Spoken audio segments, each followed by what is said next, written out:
kita teringat pada satu hadis di mana Rasulullah sallallahu alaihi wasallam pernah bersabda, "Ya'ti 'alan nasi zamanun ru'asa'uhum kal asad wa wuzara'uhum kaz-zi'ab wa qudatuhum kal kilab wa katsirun nasi yawma idzin kal aghnam."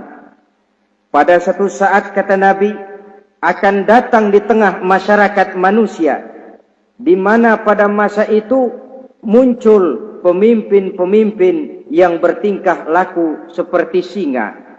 Ru'asa'uhum kal asad.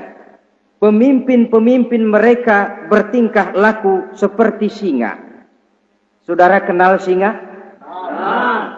Saudara boleh periksa. Di mana ada hutan, singa selalu menjadi raja. Padahal hutan belum pernah bikin pemilihan umum. Tapi yang namanya singa tidak pernah peduli. Ada pemilihan umum atau tidak, raja hutan tetap singa. Kenapa? Karena singa menjadi raja di hutan bukan berdasarkan kebenaran, tapi karena kekuatan. Karena kuat, maka dia naik jadi raja. Soal benar atau tidak, soal lain. Maka sebagai akibatnya, setelah si singa ini naik menjadi raja hutan, dia bukan melindungi rakyatnya, malah makanin rakyatnya. Coba saudara lihat di hutan. Kambing rakyat hutan dimakan oleh singa.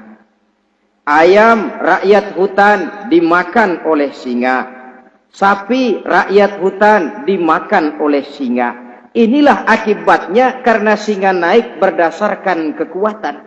Setelah naik bukan melindungi rakyatnya, malah makanin rakyatnya. Mental semacam inilah yang dimiliki oleh Raja Namrus laknatullah alaih. Cuma karena rasa ketakutan akan datang orang yang akan menumbangkan kekuasaannya, maka seluruh bayi laki-laki harus dibunuh tanpa dosa apapun. Itu akan datang di tengah masyarakat manusia, muncul pemimpin-pemimpin yang mentalnya seperti singa. Lah kalau yang jadi pemimpin sudah seperti singa, wa wuzara'uhum kaz-zi'ab. Yang jadi wazir, yang jadi menteri, kata Nabi, lagunya seperti serigala. Nyetel ini. Kalau sudah pemimpin seperti singa, yang jadi menteri seperti serigala. Apa serigala itu? Saudara tahu dalam dongeng anak-anak, serigala itu kan binatang yang paling licik.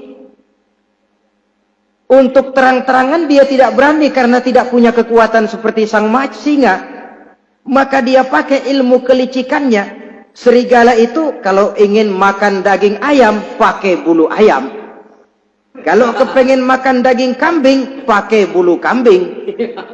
Pendeknya, serigala binatang yang menghalalkan segala macam cara asal tujuan tercapai.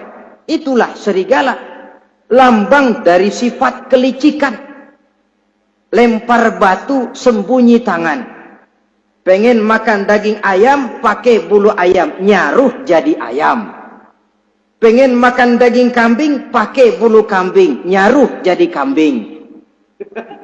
Ini akibat dari yang pertama tadi. Pemimpin seperti singa, lalu menteri pun seperti serigala.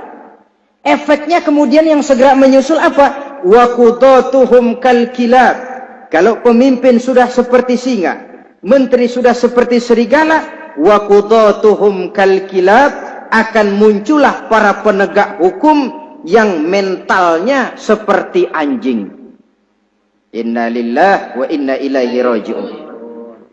Penegak hukum yang mentalnya seperti anjing itu.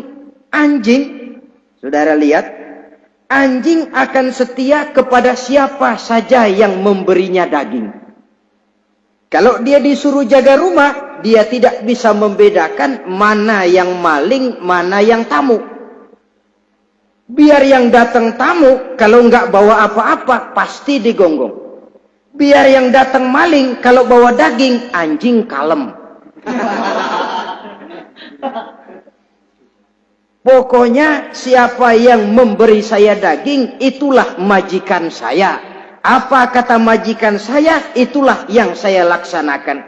Maka hilang kebenaran hukum, hancur norma-norma keadilan. Oleh karena apa? Oleh karena anjing dapat daging. Lalu dalam kondisi semacam itu, yang jadi rakyat bagaimana? Kata Nabi, wa katsirun nas yauma izin kal aghnam. Adapun kebanyakan orang pada masa itu, lagunya sudah seperti kambing. Saudara, kambing itu binatang yang cuma menang groyokan dan tidak punya alternatif. Namanya kambing, digiring ke lapangan embe. Betul kan? Betul. Digiring ke kuali embe. Dikasih makan rumput embe.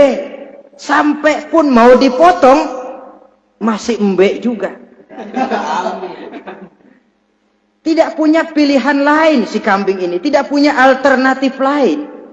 Kondisi semacam inilah yang terjadi di masa pemerintahan Raja Namruz laknatullah alaih.